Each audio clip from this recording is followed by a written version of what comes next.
সকাল সকাল রান্নাঘরে আমার কীরকম রোদ ঢুকেছে দেখেছো? আর আমাকে না বিশ্বাস করে বেশি ফিল্টার দিতে হয় না কিন্তু ভিডিওতে। আমার ঘরে এতটা টাচউড এত লাইট সানলাইট ঢোকে যে পুরো সাদা হয়ে যায়। আমাকে কোনো ব্রাইটনেস বাড়াতেও হয় না, বা আমার কোনো রিং লাইট যেগুলো হয় সেইগুলোও নেই যে যার দৌলতে আমি ব্রাইটনেস বাড়াবো। এমনি আমার পুরো ঘর বড় বড় জানলাতে তোমরা দেখো আমি কোনো রকম বেশি ফিল্টার ইউজই করি না, কারণ এর ওপর যদি ফিল্টার ইউজ করি তাহলে তো পুরো স্ক্রিন সাদা হয়ে যাবে। আর আমি সবসময় বলি একদম নর্মাল, আমার কিন্তু মোবাইলটা একদম নর্মাল, তো ওখানে অত কি বলবো ফিল্টার অপশানও নেই। এই হচ্ছে ব্যাপার। আজকে অনেক বেলা করে দিনটা শুরু হয়েছে। আমার ড্রাই ফ্রুট খাওয়া হয়ে গেছে, এটা মেড ড্রাই ফ্রুট। এখানে আমুল মাস্তি টক দই আছে। অনেকে তোমরা জিজ্ঞাসা করো দিদি তুমি কী কোম্পানির খেজুর খাও, আমি আমাকে বলে দিই আমার সেরকম কোনো ব্র্যান্ড নির্দিষ্ট নেই, যখন যেটা আনে তবে ভালো যে খেজুরগুলো একটু ড্রাই খেজুর, আমি সবসময় ড্রাই খেজুর খাওয়ার চেষ্টা করি। মানে ধরো এইরকম এই যে ড্রাই খেজুর, এগুলোকে অনেকক্ষণ ধরে ভিজিয়ে রাখতে হয় তবে সেটা নর্মাল হয়। আমি কিন্তু প্রায় 1-2 ঘন্টা সোক করে রেখেছি, তারপরে এটা নরম হয়েছে। আর এখানে দেখো মেয়ের দুধ জল দেওয়া হয়ে গেছে, কেশর ভিজিয়ে রেখে দিয়েছি। এই হচ্ছে। আর এখানে দেখো ফুল গাছগুলোকে ধুয়ে এই মানি প্ল্যান্টগুলোকে একটু রোদে দিয়েছি, মানে এগুলো তো শেডে থাকে, সকালবেলা রোদ আসলেই এখানটা একটু রোদে দিয়ে দিই। চলো এবারে অনেকটা বক বক করে ফেললাম, এবার একটু চা খাওয়া যাক। পড়ে যাবে না তো? মা আবার বসে আছে, মা একদম ঠান্ডা চা না খেতে পারে না। আগে এটা নিয়ে যাই, মানে পড়ে যাবে, হাতে মোবাইল আছে তো টক করে পড়ে যাবে। এনো মা, আস্তে আস্তে ধরো, জানলাটা খুলে দিই। সকালবেলা তোমাদের একবার সকালটা দেখিয়ে দিই, গুড মর্নিংটা করে দিই। একদম ফ্রেশ গুড মর্নিং এভরিওয়ান। দিনটা তোমাদের সবার খুব খুব ভালো কাটুক।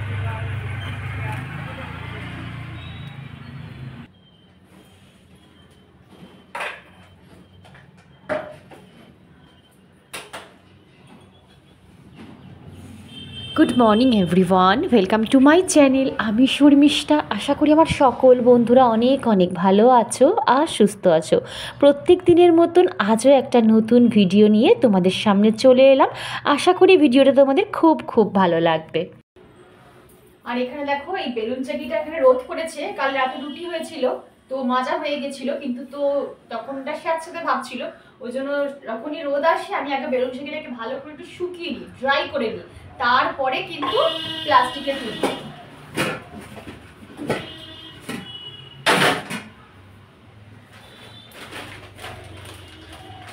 আমি অনেককে দেখেছি যে এই বেলুন চাকি, ধরো যদি সকালবেলা টিফিন হয় আর রাতেও যদি কেউ রুটি খায়, তাহলে সকালবেলা টিফিন করে ওই বেলুন চাকিটা ওই অবস্থাতেই প্লাস্টিকের বা কাপড়ের মধ্যে মুড়ে রেখে দিল, আর ওটা ধুলো না, সেই রাতের বেলা আবার রুটি করে তারপর ধুলো। আবার অনেককে দেখেছি যে 2-3 দিন 4 দিন 5 দিন একইভাবে বেলুন চাকিগুলোকে একটু ঝেড়ে তারপরে প্লাস্টিকের মধ্যে করে রেখে দিচ্ছে। কিন্তু আমরা বুঝি না যে এর থেকেই কিন্তু আমাদের রান্নাঘরে পোকামাকড় বেশি আসে। বিশেষ করে যে আরশোলার যে বাচ্চার মতন যে পোকাগুলো হয়, সেগুলো কিন্তু এই আটার গুঁড়ো ময়দার গুঁড়োতে বেশি হয়, জানো তো। তো ওই জন্য সবসময় চেষ্টা করবে বেলুন চাকি, আটার কন্টেনার, ময়দার কন্টেনার, এইগুলো যেন একটু পরিষ্কার পরিচ্ছন্ন থাকে, তাহলে দেখবে তোমার রান্নাঘরে অনেক অনেক কম কিন্তু পোকামাকড়ের উপদ্রব হবে। কতদিন ধরে ভাবছি জানো যে এই বাসনের দুটো র্যাক, মানে যে দুটো বক্স রয়েছে, এই বক্স দুটো আমি পরিষ্কার করব। অনেক দিন আগে একবার পরিষ্কার করা হয়েছিল, আর সত্যি কথা সেরকমভাবে পরিষ্কার করা হয় না। কেন জানো? প্রত্যেক দিন এত পরিমাণে কাজের প্রেশার থাকে যে এক্সট্রা করে কোনো কাজ করব আমি পেরেই উঠি না। আর এইগুলো করতে না বেশ অনেকটা সময় সাপেক্ষ ব্যাপার। হয়তো তোমরা দেখছো জিনিসটা একদম বাসনগুলো নামালাম, একটু কলিন স্প্রে করলাম, ব্যাস মুছে নিলাম, হয়ে গেল। কিন্তু বিশেষ করো প্রায় 30 থেকে 35 35 মিনিট লেগেছে আমার এই দুটো বাসন রাখার বক্স পরিষ্কার করতে। তার উপর দেখো এই ম্যাটগুলোকে একটু ভালো করে ঘষে পরিষ্কার করলাম। আর এটা না, এই যে ওপরের র্যাকটা এই যে দেখছো, ওটা আমার থেকে অনেকটা মানে উঁচুতে, আমার আর ঠিকভাবে হাত যাচ্ছে না, মানে আমি না ঠিক দেখতে পাচ্ছি না যে ভেতরে কোনো জিনিসপত্র মানে নোংরা আছে কি না। তো ওই হাতড়াতেই আমাকে একটু পরিষ্কার করে নিতে হচ্ছে। তোমরা বুঝতে পারছো, দেখো আমার ঠিকঠাকভাবে হাতটাও কিন্তু ঢুকছে না। কোনোরকমভাবে ভালোভাবেই পরিষ্কার করেছি, কোনোরকম কেন বলছি, অনেকক্ষণ ধরেই পরিষ্কার করেছি। তোমাদের কাছে হয়তো 2 থেকে 3 সেকেন্ড লাগছে, বাট এইটা আমায় করতে অনেকটা সময় লেগেছে। আমি কাটছাট করে একটুখানি দেখানোর চেষ্টা করেছি। এই তো কথা বলতে বলতে দেখো আমার প্রথম বক্সটা কিন্তু পরিষ্কার করা হয়ে গেছে। এইবারে আমার সেকেন্ড বক্সটা। আসলে কি জানো তো, আমি সত্যি কথা সংসারের বেশি বাসনপত্র বলো, বেশি কন্টেনার আমি কখনো বাড়াই না। আমার দৈনন্দিন জীবনের যেটুকু জিনিসের দরকার আমি ঠিক সেইটুকু জিনিসই রাখার চেষ্টা করি। ওই হাবজি গুবজি জিনিস যেটাই দেখলাম সেটাই কিনে রেখে দিলাম। কিচেনে যত রাজ্যের যে ইলেকট্রিক গ্যাজেট আছে সব কিছু কিনে রেখে দিলাম। আদৌ সেই জিনিসগুলো আমার দৈনন্দিন জীবনে ইউজই করতে লাগলো না, আমার দরকারই পড়লো না।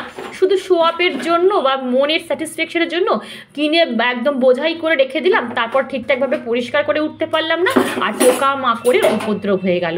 ওই জিনিসটা আমি সত্যি একদমই পছন্দ করি না। আমি যেটুকু পারবো, আমার গতরে যেটুকু আমি পারি, আমি সেইটুকুই আমার সংসারে জিনিসপত্র রাখার চেষ্টা করি, আর সেইটুকুই আমি পরিষ্কার পরিচ্ছন্ন রাখার চেষ্টা করি। সেটা তোমরা নিশ্চয়ই এত বছর আমার ব্লগ দেখছো, তোমরা নিশ্চয়ই আমার সাথে সহমত হবে। আর যদি সহমত হও তো প্লিজ একটা কমেন্ট বক্সে অবশ্যই কমেন্ট করে যেও।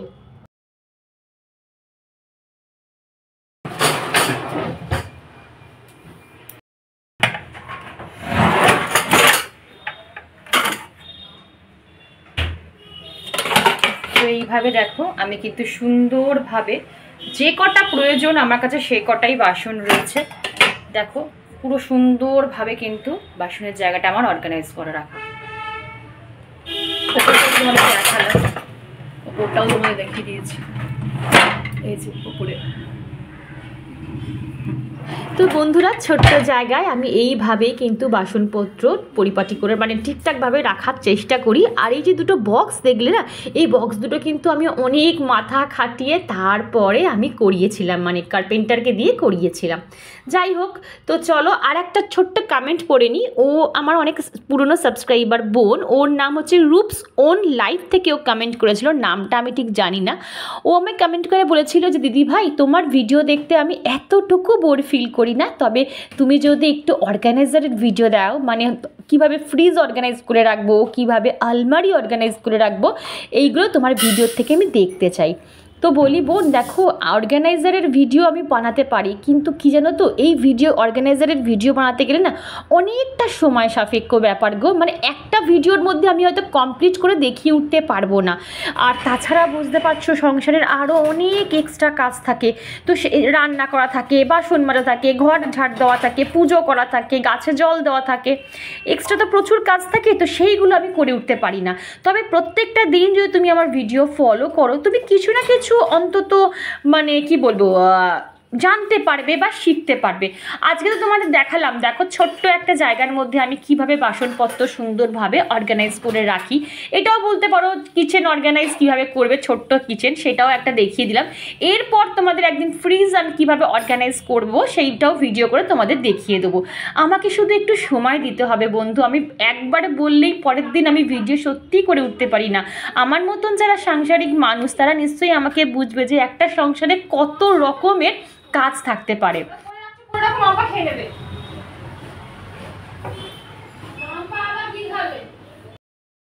চলো তো ওদের দেখিয়ে দিই আজকে আমার কি রান্না হবে। ভাত এখানে বসে গেছে, অলরেডি ফুটেও গেছে, ভাত ফুটছে এখানে। আর এখানে পার্শে মাছ এনেছে। সেই পার্শে মাছ কি দিয়ে করব দেখি, এখনো আমি ঠিক করে উঠতে পারিনি কোনটা দিয়ে কি করব। এখানে একটু চিকেন আছে, কারণ মেয়ে তো পার্শে মাছ খাবে না। চিকেনটা বার করে রেখেছি, জল দিয়ে রেখেছি সকালবেলায়, এখনও শক্ত আছে। শীতকালে না বরফ গলতে একটু অসুবিধাই হয়। আর এখানে কি কচু নিয়ে এসেছে বাবা, এই কচু দিয়ে কি করব এখন আমি। এই কচু দিয়ে বলছে একটা নতুন রেসিপি করো। আসলে মাঝে মাঝে আমি নতুন নতুন জিনিস ট্রাই করি, ওর খুব ভালো লাগে খেতে। দেখবে যারা খেতে ভালোবাসে তাদের একটু নিত্য নতুন জিনিস খেতে ভালো লাগে। দেখি এটা দিয়ে আমি কি করবো। আর তোমরা কমেন্টে জানিয়ে তো যে এই দিয়ে এইটা কি কচু বলে, মাটা কি কচু বলে? মান কচু। এই কচু দিয়ে কোনো নিত্য নতুন যদি রেসিপি হয় প্লিজ আমাকে একটু শেয়ার করো তো, কারণ আমার হাজবেন্ড কচু খেতে ভীষণ পছন্দ করে। এই হচ্ছে ব্যাপার।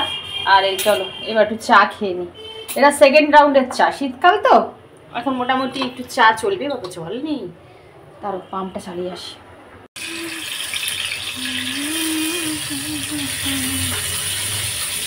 আর জানো তো বন্ধুরা, আজকে যে হাজব্যান্ড পার্শে মাছগুলো নিয়েছে দেখতে পাচ্ছ, ছোট ছোট কিন্তু বেশি বড় না, কিন্তু প্রত্যেকটা মাছের পেটে ভর্তি ডিম। আর আমার ডিমওয়ালা মাছ খেতে না ভীষণ ভালো লাগে, যে কোনো মাছ। আর আমি কি করি জানো, আমার একটা ব্যাড হ্যাবিট, আমি তোমাদের বলি চুপি চুপি, আমি আমার হাজব্যান্ডের পাত থেকে, মায়ের পাত থেকে, মাছ থেকে না সব ডিমগুলো খুবলে খুবলে খেয়ে নিই। মানে ওদের ডিম খাওয়ার আগেই আমি প্রত্যেকটা পেট ফাটিয়ে ডিমগুলো খেয়ে নিই। এই হচ্ছে আমার ব্যাড হ্যাবিট। আগেও ছোটোবেলায় এরকম করতাম, বাবার থেকে, বোনের থেকে, মায়ের থেকে, যাদেরই মাছের মানে পাতে মাছের ডিম থাকতো সেখান থেকে আমি খেয়ে নিতাম। আচ্ছা তোমরা আমায় কমেন্ট করে বলো, হ্যাঁ তোমরা মাছের ডিম খেতে কে কে পছন্দ করো। আর এই তো কথা বলতে বলতে দেখো আমার মাছের কিন্তু একটা পিঠও ভাজা হয়ে গেল, তবে বেশি না ভাজবো না, তাহলে মরমরে হয়ে যাবে জানো তো। আর এই তো পার্শে মাছটা কিন্তু আজকে আমি সর্ষে আর পোস্ত দিয়ে করব। পার্শে মাছ সর্ষে পোস্ত দিয়ে খেতে বেশি ভালো লাগে, কিন্তু আমি কালো সর্ষে ইউজ করব না জানো তো, তার বদলে আমি সব সময় সাদা সর্ষে ইউজ করব।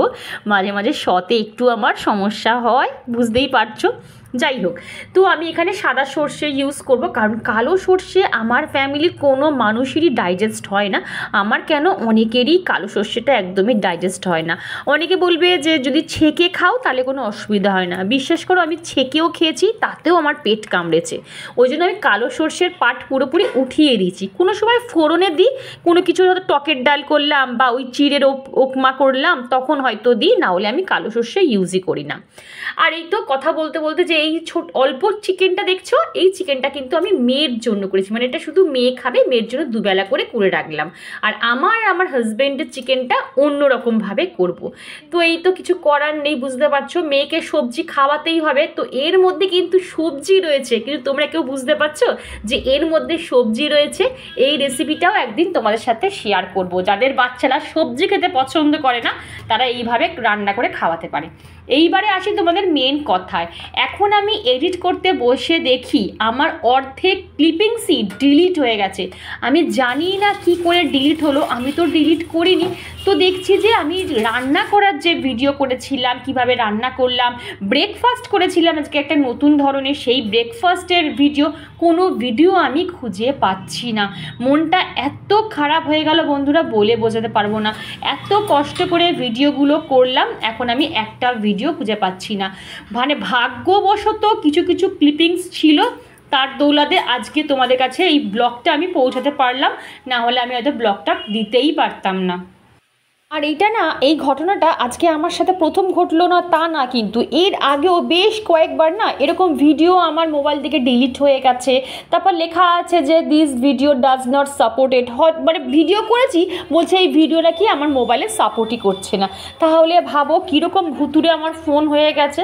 তো যাই হোক, এখানে আমার কিছু করার তো নেই বন্ধুরা, এইভাবেই আমাকে চলতে হবে। তো এখানে আমার কথা বলতে বলতে দেখো আমাদের যে চিকেনটা আমি আমার হাজব্যান্ডের চিকেনটা খাবো সেটা রেডি হয়ে গেছে। আর তোমরা দেখতেই পেলে যে আমি রান্না করতে করতে কিন্তু আপেলটা খেয়ে নিলাম। কিছু করার নেই, যখন হাতে সময় থাকে না, বসে কিছু খাবার সময় থাকে না, তখন আমি দাঁড়িয়ে কাজ করতে করতে কিন্তু আমি আমার খাবারটা ফিনিশ করে নিই। কারণ নিজের শরীরটাও আমাকে দেখতে হবে, যদি শরীর আমার ঠিক থাকে তাহলে আমি পুরো গোটা সংসারটাই কিন্তু ঠিকঠাকভাবে দেখতে পাবো। আর এখানে দেখো সিঙ্কে আবার বেশ কিছু বাসন জমে গেছিলো, সেইগুলোকেও আবার একটু ক্লিন করে নিলাম। আর এই কাঠের স্পুনটা তোমাদের দেখানোর চেষ্টা করেছি, তোমরা বুঝতে পারছো কি জানি না। আমি এম ক্যাফিনের যে বডি স্ক্রাব কিনি অনলাইন থেকে, সেই এম ক্যাফিনের বডি স্ক্রাবের কন্টেনারের মধ্যে প্রত্যেকবারই একটা করে কাঠের এরকম ছোট্ট স্পুন ফ্রি দেয়। ভীষণ ভালো, ভীষণ মানে ইউজফুল একটা স্পুন। ওই স্পুনগুলো না আমি ফেলে দিই না, আমি কি করি আমার যে কিচেনে যে মশলাদানিগুলো আছে সেই প্রত্যেকটা নুন, হলুদ, জিরে, সব কিছুর মধ্যে ওই একটা করে স্পুন, আমি কাঠের স্পুন রেখে দিই। তো যাই হোক, এখান থেকে আমার কথা বলতে বলতে কিন্তু চিকেনটাও কষানো কমপ্লিট হয়ে এসেছে। এখনও আমি জল ঢালিনি। ততক্ষণে ভাবলাম যে আমি আজকে যে হোম রেমেডি করব, হোমমেড যে প্যাক বানাবো সেটা একটু রেডি করে নিই। তো সেই প্যাকটা আজকে কি দিয়ে তৈরি করলাম সেটা আজকে তোমাদের সাথে শেয়ার করলাম না, সেটা কোনো নেক্সট ব্লগে অবশ্যই শেয়ার করব। তবে ভীষণ ভালো একটা ফেস মাস্ক আমি আমার মাথা থেকে বার করেছি। এই প্যাকটা খুব তাড়াতাড়ি তোমাদের সাথে শেয়ার করব। আগে আমি 2 দিন ইউজ করে দেখি তারপর। আর এই তো অফ ক্যামেরায় কিন্তু আমার রান্নাঘর পরিষ্কার করে নিয়েছি। যে কটা বাসন বাকি ছিল সেই কটা এখানে মেজে রেখে দিয়েছি। আর এই গ্যাস স্টোভ সব পরিষ্কার, সেগুলো আর ক্যামেরা করিনি। আর এবারে চলো 5 মিনিট এটা মেখে বসবো, একটু রেস্ট নেবো, তারপর স্নান করতে যাব, তারপর পুজো করব। চলো এটা মেখে নিই। ওইখানে আবার সবজিগুলো তোলা হয়নি, সবজি না, আপেল আছে, শশা আছে আর উচ্ছে আছে, এটা তুলতে হবে। চলো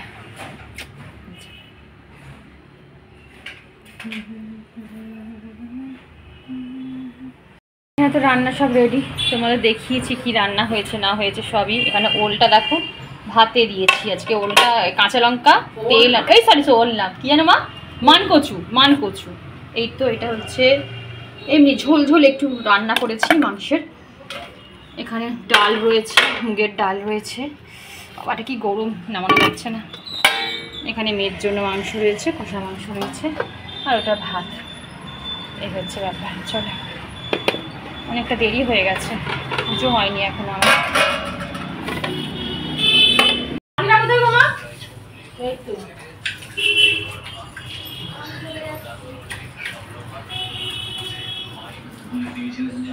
ফেস প্যাক অ্যাপ্লাই করার আগে অবশ্যই কিন্তু মুখটা ক্লিন করে নেবে। সে তুমি প্লেন ওয়াটার দিয়েই ক্লিন করো কি ফেস ওয়াশ দিয়েই ক্লিন করো, হোয়াট এভার, বাট ক্লিন করে তারপর কিন্তু ফেস প্যাকটা অ্যাপ্লাই করবে।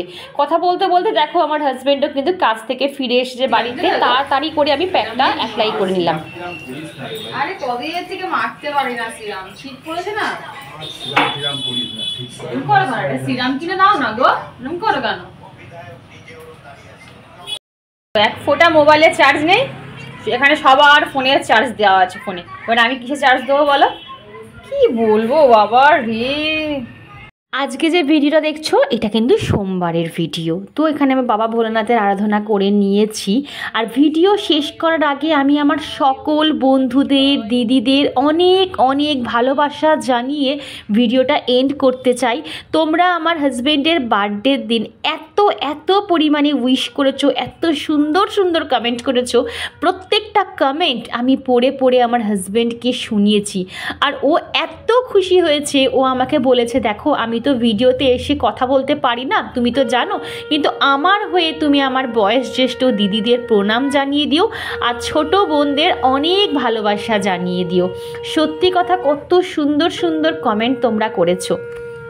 তো বন্ধুরা আজকে আর ভিডিওটা না বেশি বড় করলাম না গো, এইটুকুই রাখলাম। যদি চ্যানেলটা ভালো লাগে চ্যানেলটা সাবস্ক্রাইব করে পাশে থেকেও লাইক করো, শেয়ার করো। টাটা।